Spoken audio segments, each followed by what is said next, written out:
There's some big news from Amazon regarding how they're changing Amazon advertising reports. And if you want to understand your PPC and how to analyze your PPC data so that you can optimize your campaigns, you won't be able to keep using the existing reporting interface. So I want to show you what used to be the case, what is happening now, and how you can adapt to recreate your reports in the new interface, because this one is going away. As you can see over here, sponsored ad reports are being discontinued. What does that mean? They're going to stop giving us reports entirely? No. Starting December 17th, you won't be able to create reports here. On December 31st, this page will be removed. Since it will be removed, then what you need to do is make sure that you download all the data you want to keep, going as far back as you can. So I would recommend that you download, first of all, your search term reports, your search term impression share reports, attributed purchases, your placement reports, and anything else that you use on a regular basis to optimize.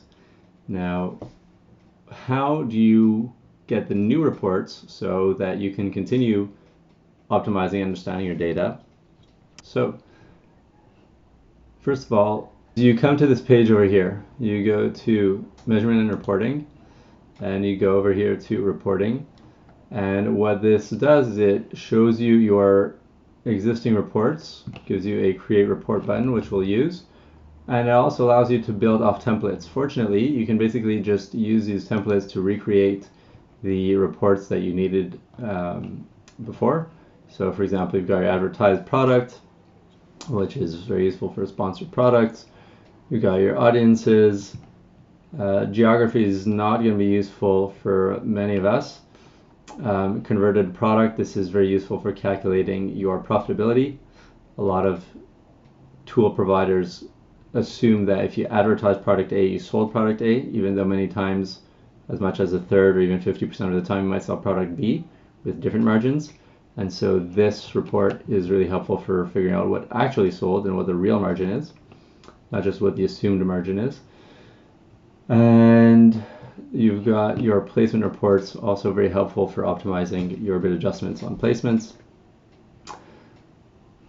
Reach and frequency, we check this data out in sponsored brands. You don't have control over it right now, so it's not very actionable, but in any case, the variance didn't appear to be that big. Our customers sell durable products, and so your mileage may vary if you sell repeat things or if you sell things that need a lot of impressions to convert. For example, if you have very high prices, let's say over $1,000 per order. Search term reports, obviously. Okay, so let's see how I go about doing one of these, for example. Suppose I want to do the search term report, okay? So I will choose what account I'm going to add. Okay, I'm just skipping that step, but it just shows you a drop-down menu for the relevant one.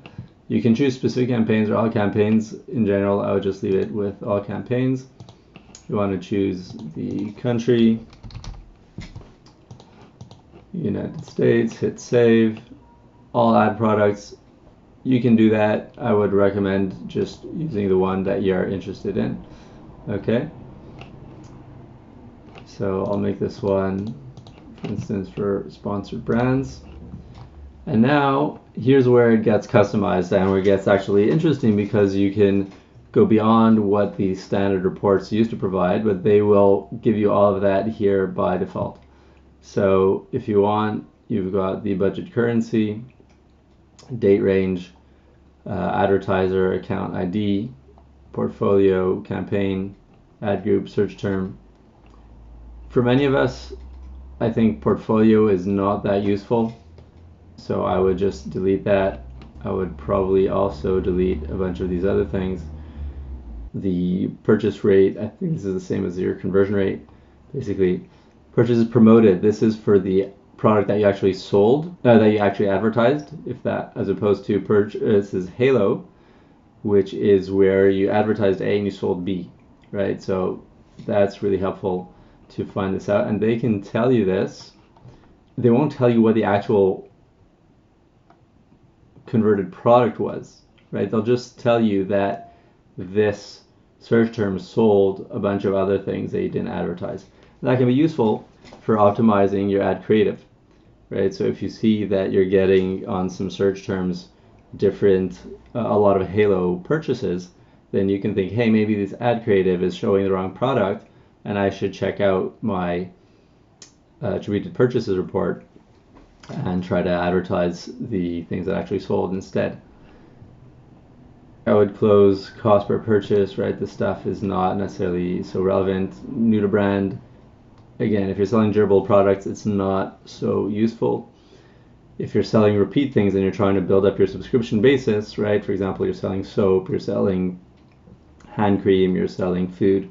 So those things would be a metric to see how much your real growth is, as opposed to just buying back previous customers. And if you go too crazy on this stuff, you can actually get enormous reports. We had a file that was over 1 gig, and you don't want to do that because you need a lot of reports, and that'll just clog up your hard drive and slow your computer down for nothing. So detailed page view rate is actually useful. I wouldn't look at cost per detailed page view. Detailed page views as useful. ROAS, new to brand, new to brand, new to brand. We can delete these because our clients, like I said, are selling durable products, so that stuff's not so useful. I'm not sure why they're not showing the viewable impressions. There you go. So you've got viewable impressions. By the way, you should be aware measurable impressions is something which is funny, because you would think if it's viewable, then they must be able to measure that it is in fact viewable, but these don't necessarily line up, which is a bit weird. Okay, and you got a whole bunch of stuff here for videos. We can talk about that another time, but there's some other features here which are really fantastic. I want to show you guys this stuff. So you've got your standard date ranges, today, yesterday, last 7 days. You've got a few more, right? You can get data for a longer time period than some of the reports offer you. Last 90 days, this quarter to last quarter. That could be very interesting if, for example, you missed it or you want to compare quarter over quarter. This year and last year, this is huge. They're giving us way more data. Way more data. So that is a big plus. Thank you very much, Amazon. But also check out the scheduling options. So if I'm going to do this for example, last week, okay, or let's call it last month, right? And this is a way to build up a data library so that afterwards you can give, for example, 6 months of data to Claude and have it analyze a whole bulk of data and tease out patterns across your low volume keywords and targets and see, oh, this one isn't working so well, this one is. And it doesn't have to be all the same data from 1 year. For example, you might have the data from Q4 and the data from Q1 and maybe some data from Q2. You can put that all together. So if I do last month, right, and I schedule this to run monthly, so now look what I can do. I can set it for a specific day of the month. Let's say I want to write it on the 10th, or I'm like super conservative if you have a high average order value, right? You're charging $1,000 per unit, $2,000 a unit.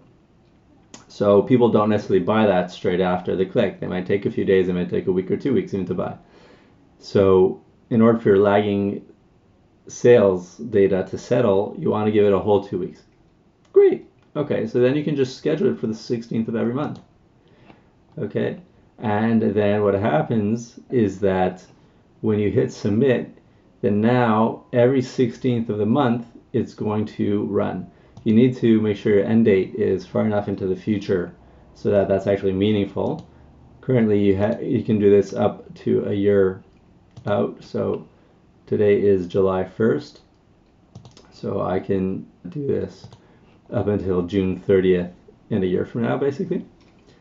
And then boom, I've got my 12 monthly search term reports sorted. I don't need to worry about this or worry about losing my data. You can do this for the other templates, okay? Like I was showing you over here, you can do search term impression share. I think this is really useful. And the top of search impression share, I think, is really not so useful. And you guys might think it's the same thing. So while we're on the topic of data and data analysis, I want to clarify a little bit what the difference is. Notice that this says top of search impression share for your sponsored brands and sponsored products campaigns. So across all your keywords, across all the customer search terms you could have potentially shown up for, that is how this is calculating your top of search impression share. So if your only goal is to show up at the top of search regardless of your performance, then maybe that's useful, right? You need to impress the executive senior vice president of blah, blah, blah arm in some huge multinational, right? You're doing this for Coca-Cola or something, and the boss said, I heard top of search works. Make sure we get all the top of search. This is what you need. For everybody else, what you want is the search term impression share. And that is at the search term level, but it's across the account. And what's great about the new report is that it makes it much clearer that the data is at the account level. So the old report used to show you a line for each keyword that ended up matching that search term. And it was very confusing because you would think, well, for this particular campaign with this keyword, then I got, let's say, 5% or 30% or whatever impression share. Search impression share, excuse me. But the reality was that 5 or that 30% was for the sum of all the keywords or targets, whatever, that match to that search term in your whole account. So if you had 5 different keywords that ended up matching across the search term, and you got in total, let's say, 1,000 impressions, so that 5%, that 30% is referring to the whole 1,000 impressions, not any one keyword total impressions, right? Not the 200 impressions this particular keyword got. So that's very valuable to note. And you can still use this to double down by looking at what search terms you have low share on across your account, find the keyword that is doing best in the account and raise a bid on that, right? Assuming that you have space below your ACOS target. Okay, so to go on from here, I'd love to hear if you guys have your own questions about how to use and build these reports. There is one more thing I want to show you real quick. So let's say I'm going to go and use this template. Okay, if you build your own reports, you might add things here out of order or in a different order than Amazon usually does it. You'll notice over here they've got the impression share and the impression share rank after click CPC CTR. In the old template, if you're familiar with that, they used to have impression share and impression rank, I think, in this order. So you'd have the rank and then the impression share, or the other way around, but it definitely showed up before your other data. And you would also have your impressions. I can get it like this. Where are the viewable impressions? Here we go. Okay. Notice where they show up under impressions and viewable impressions. So what you want to do is just drag this. You can drag these to the order that you're most comfortable looking at this. I will point out also, unfortunately, they do not have advertising cost of sale, right? It's not there in that way. And it's also not there just as ACOS, right? So you can get it that way. What they give you instead is ROAS, which is basically just the opposite, the inverse of ACOS. So ACOS is spend divided by sales. ROAS is sales divided by spend. So if you want to get your ACOS, you can just take your ROAS and do 1 divided by ROAS, and that will give you your ACOS percentage so that you can compare that to your margin and do all your calculations accordingly. I'm David Goldenberg. Our agency specializes in sponsored brands as well as specializing in the whole gamut of ads for household goods and decor, furniture, that sort of thing. Get in touch if you want to improve your sales and profit.